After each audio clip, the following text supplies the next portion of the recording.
থেকে ঋণ নেওয়ার পর সেই ঋণ পরিশোধ করতে না পেরে ফাঁসিতে আত্মহত্যা এক মহিলা পুলিশ কনস্টেবলের ঘটনা আমতলী থানার অন্তর্গত ওএনজিসি নেতাজি নগর এলাকার বাসিন্দা দেবদুলাল সরকারের স্ত্রী সুনীতি সরকার ত্রিপুরা পুলিশে কনস্টেবল পদে কর্মরত রয়েছে।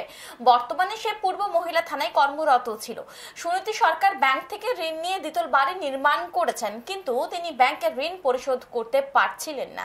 ব্যাংক থেকে ঋণ পরিশোধ করার জন্য বারে বারে সুনীতি সরকারের উপর চাপ দেওয়া হচ্ছিল। সুনীতি সরকার বিষয়টি স্বামী দেবদুলাল সরকারকে জানান এবং পরবর্তী সময় আত্মীয় পরিজনদের জানান। মহিলার স্বামী সহ আত্মীয় পরিজনরা সুনীতি সরকারকে অভয় দেন।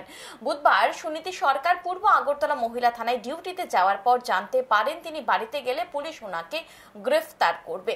এই খবর শোনার পর পুলিশ কনস্টেবল সুনীতি সরকার অনেকটা চিন্তিত হয়ে পড়েন। পুলিশের হাতে গ্রেফতার হওয়ার ভয়ে অবশেষে বৃহস্পতিবার সকালে সুনীতি সরকার কর্মস্থল থেকে বাড়িতে নিয়ে পরিবারের সকলের অনুপস্থিতিতে নিজ ঘরে ফাঁসিতে আত্মহত্যা করেছেন। পরে সুনীতি সরকারের স্বামী দেবদুলাল সরকার বাড়িতে ফিরে এসে ঘরে প্রবেশ করে স্ত্রীর ঝুলন্ত মৃতদেহ দেখতে পেয়ে চিৎকার শুরু করেছেন। দেখে নেব বিস্তারিত কি রয়েছে।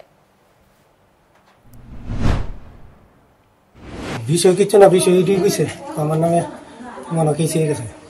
মানে কি ব্যাপারে কেসে মানে কিছু কইছে দিছেন আপনি? না, এটা কোনো আমি তো কথা কোনো সময় কইছি না। আর থানা থেকে বলে জানি মনে কইছে না, কইছে দূরে অ্যারেস্ট হইছে। আচ্ছা,